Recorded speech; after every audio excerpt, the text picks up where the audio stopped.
Hello and welcome to another video. This one is going to just be having a quick look at my PlayStation 1 games collection.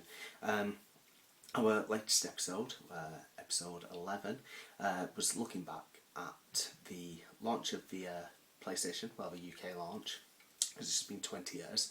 So we covered quite a few games, some of our favourites, some ones we used to love playing on, and obviously some of the launch titles. So, dug my games off my shelf, well, dug them out. So I'm just going to quickly go through it.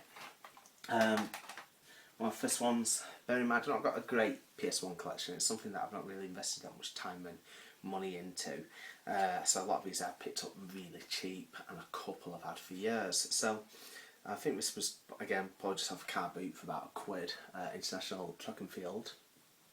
Quite an early release. Obviously, for those who aren't aware, you've got the catalogue number there on the spine, 00333. Boring fact there, but I suppose if you want to obviously put your games in order, that's one way of doing it. Next up, we have got Gran Turismo. I was lucky enough to go into one of the local charity shops, and they had a load of PS1 games, and they were all buy one get one free. At £1 each, so I obviously picked up loads of stuff. I'm not really a fan of driving games, I think, but for 50p you can't really go wrong. And then that also led on to Gran Turismo 2 on the Platinum range, in real good condition, everything like that, so it was worth picking up, definitely. A game here by Midas, as mentioned by Chris on the episode. This one my wife picked up because she used to love playing it. A game called Card Shark. Again, just really cheap. Sticker on there from Swallow Games. I think it just came off Amazon for a couple of £. It's just one of those cheap ones anyway. Next up, we have got Perma Manager 98. Again, quite an early release there. It's mainly down to Perma Manager. I used to absolutely love on the Amiga. It is a series that just really did lose its way. Everyone was more into Champ Manager, things like that. But Perma Manager's heyday really was on the Amiga. And then for later management on the PS1, you had the LMA Manager series, which I really liked. I thought it was quite a good one. Next up, one of my original games that I've had for a very long time, we have got Street Fighter Alpha 2, and because I've had it for so long, the case is knackered. The instruction book is also fairly knackered with loose pages, because it's one of those which, like the pages are more or less glued into the manual. Disc isn't in too bad condition, a few light marks and everything, but I used to play this quite a bit. Obviously, after going from my SNES to the PS1, I wanted a fighting game, and that's the one I chose. Next up, we've got a game. I used to really enjoy playing this, but I've not played it for a long time, so I might be wrong now. A game called Chase the Express. This came from Game Station many years ago, one of the really old stickers there. So again, it's been in my collection for probably about 15 years. 2 discs, decent adventure game, I seem to remember, but could do with replaying it. Next up, we have got Arcade's Greatest Hits Tower Collection 2. This cost, I think, was about £2 from a charity shop, which comes with Paperboy, Gauntlet, Road Blasters, Millipede, Crystal Castles, and Marble Madness. So, a few good games there. You're going to get your money's worth out of it, especially with Gauntlet.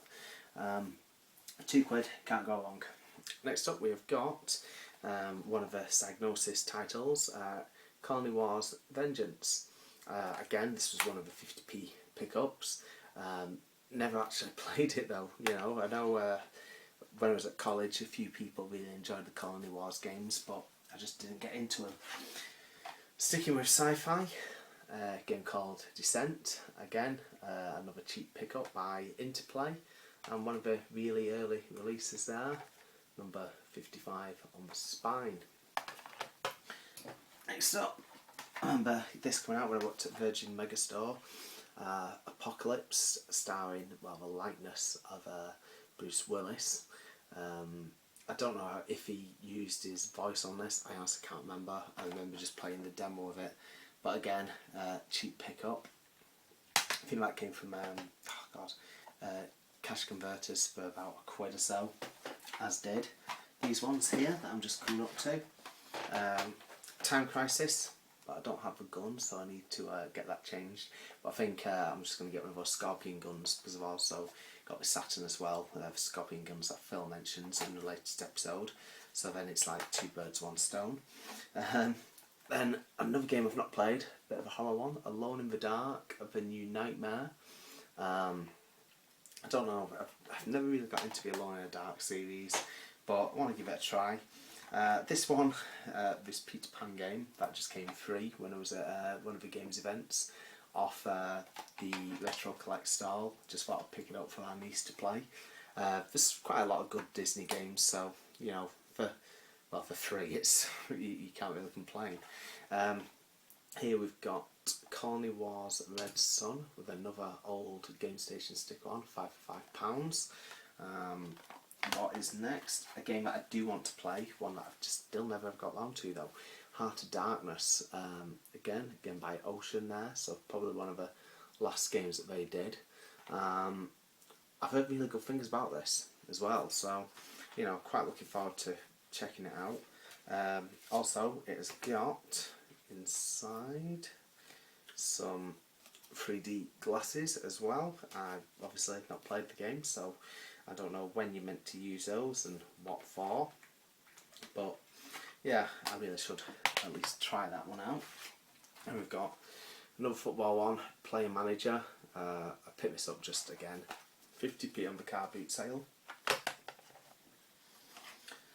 Then we've got a couple of earlier ones here.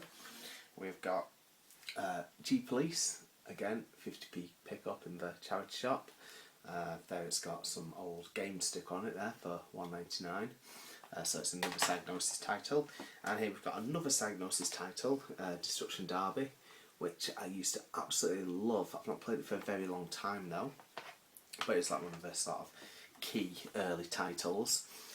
Then next up we've got Nightmare Creatures, a game I've still actually never played, and I've had this in my collection now for about a year. I've heard lots of good things about it though, so at some point I should really try it out. And then we've got a couple which I mentioned in my personal top 5.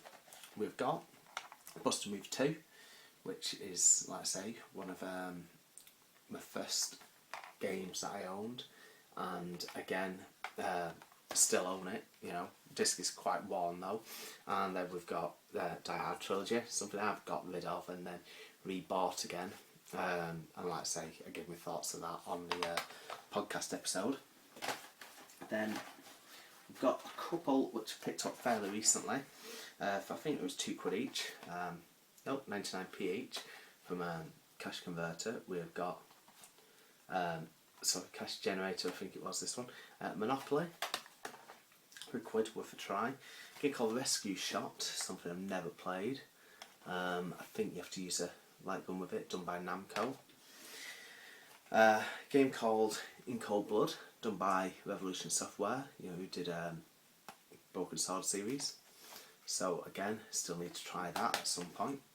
And then a game, Death Trap Dungeon, done by Ian Livingstone, who did all the, you know, fantasy books. I used to love the books, never got around to playing that game, so again, that's something I should at least try it out. I mean, one thing is, it's still got the, obviously, instruction manual, but also the monster guide as well. So yeah, quite cool. Loads of different monsters in there. I do remember that coming out because that's why it sort of tempted me, for the fact obviously it was done by Ian Livingstone. And then finally, we have got another game here. This was a couple of £, a game called Overblood. What is it? Some sort of 3D action adventure type thing. So I've never played it. I think it was a sequel as well. And then finally, Guilty Gear, another one-on-one beat 'em up. So that is obviously mine, God, I can't get words out, that is my collection of PS1 games. Like I say, check out our latest episode, episode 11, looking back at the PlayStation 1, and see what the other guys chose for their favourite games. Okay, again, if you do like the episode, please leave us an iTunes review. Obviously, tell us what you like, tell us what you don't like, and then, hopefully we can improve stuff if, it is something really big that we can improve. Anyway, alright, thanks for checking it out. See you later. Bye.